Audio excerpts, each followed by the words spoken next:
ایک جہاد جس کو آقا علیہ السلام نے فرمایا کہ یہ جہاد اکبر ہے، وہ اپنے نفس کے ساتھ جہاد کرنا ہے. یعنی حضور اکرم صلی اللہ علیہ وسلم نے فرمایا کہ بہترین جہاد اور سب سے بڑا جہاد یہ ہے کہ آپ اپنے نفس کے ساتھ جہاد یعنی کہ آپ اپنی اصلاح کریں. تو روزانہ اپنی بنیاد پہ دیکھیں، اپنی اکاؤنٹیبلٹی کریں کہ آپ کہاں پہ غلط ہیں، کہاں پہ آپ اللہ تعالیٰ کے احکامات کو فالو نہیں کر رہے، رسول اللہ صلی اللہ علیہ وسلم کے احکامات کو فالو نہیں کر رہے.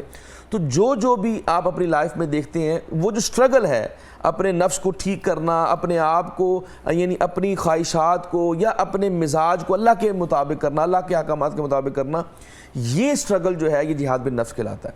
تو اسی سے شروع ہوتا ہے. پھر آپ جہاد بالنفس کے ساتھ ساتھ پھر آپ جو ہے وہ اپنے نظریے کے لیے جو ہے وہ جہاد کرتے ہیں، اپنے مقاصد کے لیے جہاد کرتے ہیں، اللہ اسلام کے غلبے کے لیے جہاد کرتے ہیں. تو یہ جہاد کے مختلف لیولز ہیں. اب جو بات آپ نے جیسے جنگ کی ہے، دیکھیں کچھ لوگ جو یہاں پہ آپ کو پتہ کہ مستشرقین اورینٹلسٹ ہو گئے یا ویسٹ ہو گیا، وہ بہت زیادہ زور دیتا ہے کہ جی یہ لوگ اپنا مجاہدین کو بدنام کرنے کی کوشش کرتا ہے کہ جی بہت زیادہ لوگ جو ہے وہ یہ جنگ کرتے ہیں، تلوار اٹھاتے ہیں، بندوق اٹھاتے ہیں. تو یہ جو میں نے لیولز بتائے ہیں کہ آپ اپنے نفس کے لیے جہاد کریں گے، اپنے معاشرے کے لیے، اپنے گھر والوں کے لیے، اپنے سوسائٹی کے لیے، اپنے ملک کے لیے. تو یہ ہر لیول کے اوپر جا کے جہاد کا مختلف لیولز کے اندر آپ نے جہاد کرنا ہے. اب جہاد فی سبیل اللہ جس کو ہم قتال کہتے ہیں، قتال فی سبیل اللہ، قتال اور جہاد میں فرق ہے. اللہ تعالیٰ نے جہاں جہاد کا حکم دیا ہے کہ وہ ہر ایک کے لیے، آپ کے اوپر، میرے اوپر، سب کے اوپر لازم ہے. اب جو لفظ قتال ہے یعنی جو تلوار اٹھانا یا جنگ کرنا ہے، یہ اللہ تعالیٰ نے قرآن پاک میں 8 اسباب بیان کی ہیں کہ 8 ایسے اسباب ہیں جن کی وجہ سے انسان کے اوپر یا مسلمان کے اوپر جہاد کرنا یعنی قتال کرنا، جنگ کرنا جائز ہو جاتا ہے. مثال کے طور پہ اپنے دفاع کے لیے، جیسے ابھی آپ نے بتایا کہ جنگ جاری ہے اور یا جنگ اپنا ہو سکتی ہے. ویسے مسلمان جنگ چاہتا نہیں ہے، لیکن اگر ہو جائے تو پھر وہ پیچھے نہیں ہٹ سکتا. پھر وہ اس کو اللہ تعالیٰ نے سورہ انفال میں فرمایا کہ پھر آپ پیٹھ نہیں دکھا سکتے، پھر آپ نے آگے نکلنا ہے. جیسے حضرت خالد بن ولید رضی اللہ تعالیٰ عنہ جب آپ جہاد کے لیے اپنے دفاع کے لیے بھی جب قدم اٹھا لیتے تھے نا، کبھی آپ نے دفاع کے لیے بھی پیچھے نہیں ہٹایا. جب اٹھ گیا قدم تو پھر آپ نے آگے ہی بڑھنا ہے. تو مسلمان کبھی جنگ نہیں چاہتا، لیکن اگر جنگ ہو جائے تو پھر وہ پیچھے نہیں ہٹتا. تو اپنے دفاع کے لیے، اسی طرح مظلوموں کی مدد کے لیے، جیسے غزہ کے مسلمان ہیں، کشمیر کے مسلمان ہیں، ان کے لیے جہاد کرنا یہ بھی مسلمانوں کے اوپر لازم ہو جاتا ہے. اور اللہ تعالیٰ فرماتا ہے سورہ صف کے اندر کہ اللہ تعالیٰ فرماتا ہے ان اللہ یحب الذین یقاتلون فی سبیلہ، اللہ تعالیٰ ان لوگوں سے محبت کرتا ہے جو اللہ کی راہ میں قتال کرتے ہیں. کیسے کرتے ہیں؟ صفن کانہم بنیان مرصوص، ایسے کرتے ہیں جیسے سیسا پلائی ہوئی دیوار ہے. تو اللہ تعالیٰ ان لوگوں کو پسند کرتا ہے جو میں نے 8 مقاصد میں سے 2 آپ کو بیان کی ہیں. مظلوموں کی مدد ہوگی، دفاع ہو گیا، غلبہ دین ہو گیا، اپنے غلبہ دین کے لیے، فتنے کو کچلنے کے لیے، قصاص کے لیے، جزیہ کے لیے. یہ وہ تمام چیزیں ہیں جن کی وجہ سے انسان قتال کر سکتا ہے، مسلمان قتال کر سکتا ہے. آج کے دور میں اگر آپ دیکھتے ہیں جیسے پاکستان یا مسلم ممالک ہیں، اس میں ہر بندے کے پاس یہ اختیار نہیں ہے کہ وہ بندوق اٹھا کے نکل پڑے. میں یہ پوچھنے والے تھے، قتال جو ہے وہ ہمیں ریاست کے حکم سے کرنا کرتا ہے، کوئی ایک فرد جو ہے وہ خود نہیں کر سکتا. وہی چیز ہے کیونکہ ہم نے ریاست نے ایک فوج بنائی ہے، ریاست نے ایک ادارہ بنایا جس کو ہم ٹیکس دیتے ہیں، جس کی وجہ سے ان کا سارا سسٹم چلتا ہے. تو یہ جو ہمارا جہاد یہی ہے کہ ہم ان کو ٹیکس دیتے ہیں، ہم ان کو سپورٹ کرتے ہیں، ان کو مورلی سپورٹ کرتے ہیں، ان کو فائنینشلی سپورٹ کرتے ہیں.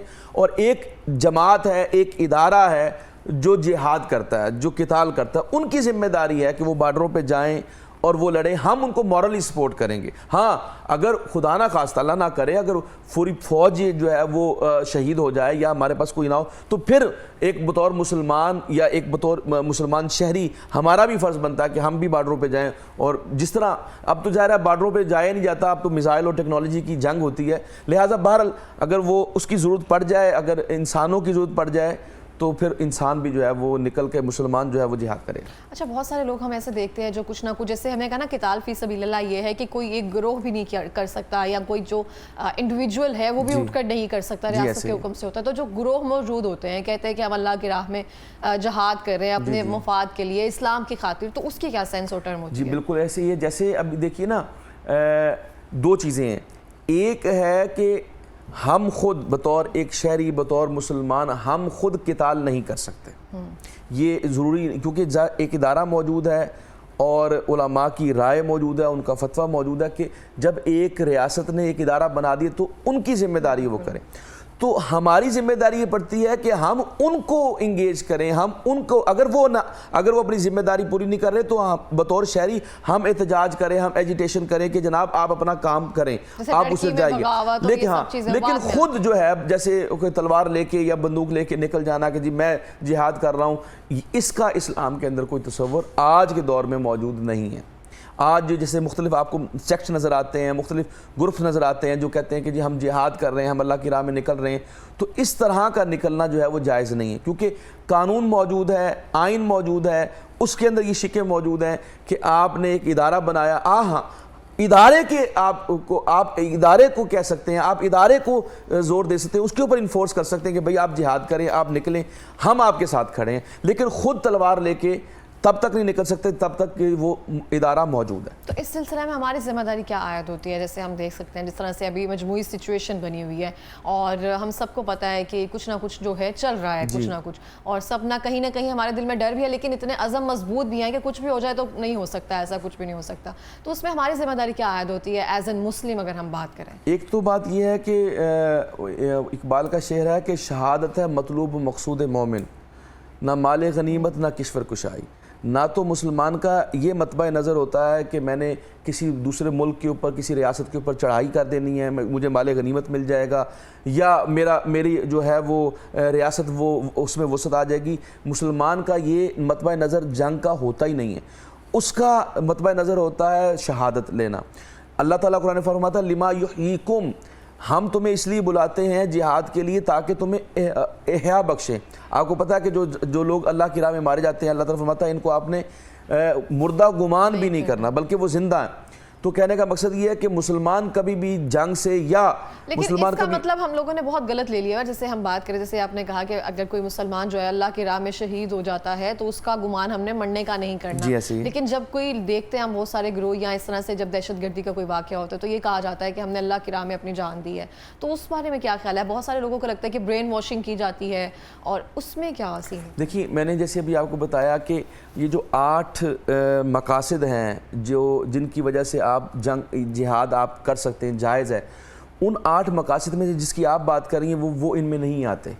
تو اس لہٰذا ان کا یہ جہاد کرنا یا ان کا یہ تلوار اٹھا کے یا بندوق اٹھا کے نکل پڑنا یہ درست نہیں ہے. اس طرح آپ کو مثال کے طور پہ بہت شمار آپ کے یعنی پاکستان کے جو ویسٹرن بارڈر ہے اس کے اوپر بہت سارے ایسے گروپس ہیں جو اس طرح کا کام کرتے ہیں، یا آپ دیکھتی ہیں کہ پاکستان کے اندر بالخصوص یا دوسرے ممالک کے اندر بھی آپ دیکھتی ہیں کہ مسالک کی بنیاد کے اوپر جہاد کیا جاتا ہے. یعنی ایک مسلک والا بندہ کہتا ہے کہ دوسرے مسلک والا بندہ کافر ہے اور وہ اس کے خلاف جو ہے وہ تلوار لے کے نکلا ہوتا ہے اور اس کو جہاد سمجھ رہا ہوتا ہے. یہ وہ تمام شکلیں ہیں جو جہاد نہیں کہلاتی، جو قتال نہیں کہلاتی.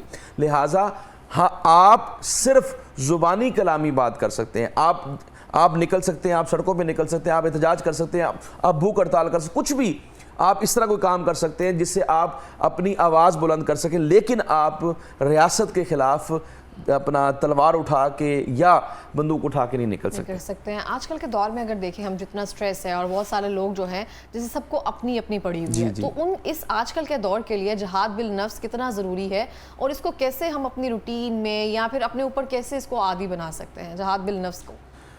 دیکھیے جیسے حضور اکرم صلی اللہ علیہ وسلم نے یہ فرمایا کہ جہاد بالنفس سب سے افضل جہاد ہے. تو ہر بندے کی، میری اور آپ کی، ہم سب کی ذمہ داری ہے کہ سب سے پہلے ہم اپنے اندر کمزوریاں دیکھیں، ہم اپنے اندر جھانکیں کہ ہم کہاں پہ غلط ہیں. جیسے مولا علی شیر خدا رضی اللہ تعالیٰ عنہ فرماتے ہیں کہ میں روزانہ اپنی اکاؤنٹیبلٹی کر کے سوتا ہوں کہ اب ان کے پاس تو گناہ کا شائبہ بھی نہیں تھا، وہ تو محفوظ لوگ تھے، لیکن اس کے باوجود وہ دیکھتے تھے کہ میں نے کہاں پہ یعنی نیکیاں کم کی ہیں، یعنی کون سا کام میں نے جو ہے آج نیکی کا کام کیا ہے، یا میں نے معاذ اللہ ان سے تو گناہ ہوتا نہیں، لیکن وہ خود کہتے ہیں کہ چاہے مجھ سے کوئی غلطی تو نہیں ہوگی، میں خود اپنی اکاؤنٹیبلٹی کر کے دیکھتا ہوں، سوچتا ہوں اور اس کے بعد میں سوتا ہوں. تو کہنے کا مقصد یہ ہے کہ روزانہ کی بنیاد کے اوپر ہم دیکھیں کہ آئے روز جو ہمارے اندر بہت ساری معاشرتی بگاڑ ہے، خرابیاں ہیں، اور ظاہرہ معاشرہ ہم سے ہے تو ہم سب اس کا حصہ ہیں. تو لہٰذا اگر معاشرہ خراب ہے تو کہیں نہ کہیں ہماری بھی کوئی کوتاہی ہے، ہماری غلطی ہے. تو جب ہم ہر بندہ اپنی اپنی اکاؤنٹیبلٹی کرے گا, اپنے اپنے تائیں سوچے گا, اپنی حدود میں رہ کے اپنے اپنے کنبے, جیسے حضور اکرم صلی اللہ علیہ وسلم نے فرمایا نا کہ کلکم رعین و کلکم مسئول عن رعیتی, کہ ہر بندہ نگران ہے اور اپنی رعیت کے بارے میں جواب دے. تو جس طرح ہر بندہ ایک یونٹ ہے, ایک خاندان ہے, اس میں ایک باپ ہے یا شوہر ہے, وہ اس کا سربراہ ہے, لہٰذا وہ اپنی رعیت کے بارے میں جواب دے, اپنے بچوں کے بارے میں, اپنی بیوی کے بارے میں, اپنے گھر والوں کے بارے میں جواب دے. اب باپ ہے تو وہ اپنی بیوی اور اپنے بچوں کے بارے میں جواب دے. تو ہر یونٹ اپنی تائیں جو ہے نا وہ ذمہ دار ہے. تو اسی طرح معاشرے کے اندر جب ہر یونٹ اپنی ذمہ داری پوری کرے گا تو آٹومیٹکلی معاشرہ بہتر ہوگا. اور جو آپ نے بات کی کہ آج کل جیسے میمز بن رہی ہیں اور ہم نے اپنا وہ جنگ کو مذاق سمجھا ہوا ہے, یہ دیکھیے یہ المیہ ہوتا ہے. المیہ یہ ہے کہ اس میں نو ڈاؤٹ کہ مسلمان کو ڈرنا نہیں چاہیے یا اس طرح کی کوئی میمز بنانا یا ایسی کوئی بات کرنا کہ آ جائیں ہم لڑنے کے لیے تیار ہیں, یہ تو بات درست ہے. لیکن اس طرح کی بات کر کے اس کو بالکل مذاق بنا لینا اور جنگ کو جو ہے وہ, کیونکہ حضور اکرم صلی اللہ علیہ وسلم نے جنگ کو پسند نہیں فرمایا. یہ نہیں ہے کہ آپ جنگ کو مسلط کر لیں, امن پسند دین ہے, لیکن اللہ تعالیٰ فرماتا ہے کہ اگر جنگ کا موقع بن جائے تو پھر ان اللہ یحبون الذین یقاتلون فی سبیلہ, اللہ تعالیٰ پھر ان لوگوں سے محبت کرتا ہے جو اللہ کی راہ میں قتال کرتے ہیں, تلوار لے کے نکلتے ہیں, جنگ میں اترتے ہیں اور وہ سیسا پلائی ہوئی دیوار بن جاتے ہیں. تو کہنے کا مقصد یہ ہے کہ ایک تو بات یہ ہو گئی کہ آپ نے جنگ کو پسند نہیں کیا, اور حضور اکرم صلی اللہ علیہ وسلم نے, آپ یہ دیکھیے کہ حضور کی زندگی کے اندر کوئی 82-83 کے قریب جنگیں ہوئی ہیں, اور جس جنگ میں حضور اکرم صلی اللہ علیہ وسلم نے شرکت کی ہے اس کو غزوہ کہتے ہیں, اور جس میں حضور نے شرکت نہیں کی اس کو سریہ کہتے ہیں. آقا علیہ السلام نے فرمایا 27-28 غزوات میں حضور نے شرکت فرمائی ہے. حضور نے فرمایا میں نے جو دیگر اپنی لائف کے اندر دیگر جنگوں میں شرکت نہیں نہ کی, وہ اس لیے نہیں کی کہ وہ امت پہ شاق نہ گزرے, کیونکہ اگر حضور ہر جنگ میں شریک ہو جاتے تو پھر کسی مسلمان کا پیچھے ہٹنا اس کے لیے محال ہو جاتا. پھر وہ کہتے ہیں جب نبی کسی جنگ میں پیچھے نہیں آیا تو آپ کیسے جنگ میں پیچھے ہٹ سکتے ہیں. پھر آپ کی میری ہم سب کی ذمہ داری بن جاتی کہ ہم ہر جنگ میں, جیسے ہم ادارے کی بات کریں, پھر وہ صرف ادارے تک محدود نہ رہتی, پھر ہر بندے کی ذمہ داری ہوتی کہ وہ تلوار لے کے جو ہے وہ میدان میں اترتا. حضور اکرم صلی اللہ علیہ وسلم نے ہماری آسانی کے لیے کہ آپ سب لوگ جو ہے وہ جیسے حضور اکرم صلی اللہ علیہ وسلم ایک صحابی آتے ہیں اور آگے عرض کرتے ہیں یا رسول اللہ میں جہاد پہ جانا چاہتا ہوں لیکن میری والدہ بیمار ہے, تو حضور نے فرمایا تم اپنی والدہ کی خدمت کرو, یہی تمہارا جہاد ہے. یہ اللہ کی راہ میں جنگ تلوار لے کے نکلنے سے بہتر ہے. اسی طرح حضور اکرم صلی اللہ علیہ وسلم نے فرمایا اگر تمہارے ماں باپ بوڑھے ہو جائیں اور رات کے وقت آپ اپنے ماں باپ کے پاس بیٹھ کے کوئی ایسی بات کریں, کوئی ایسی لطیف بات کر دیں جس سے وہ ہنس پڑیں یا وہ خوش ہو جائیں, حضور نے فرمایا وہ بات کرنا اللہ کی راہ میں تلوار لے کے جہاد کرنے سے افضل ہے. سبحان اللہ. تو یہ ہے وہ اللہ تعالیٰ کے رسول معاشرہ بناتے ہیں. لیکن اس میں ایک چیز جو میں نوٹ کروانا چاہتا ہوں وہ یہ ہے کہ حضور اکرم صلی اللہ علیہ وسلم کبھی غزوے سے یا جنگ سے پیچھے نہیں ہٹے. یہ نہیں ہے کہ انسان کے اوپر جنگ مسلط کر دی جائے یا وہ اپنے سروائیول کے لیے بھی جنگ نہ کرے, اپنے دفاع کے لیے بھی جنگ نہ کرے اور اپنے یعنی کمزوری دکھائے یا بزدلی دکھائے.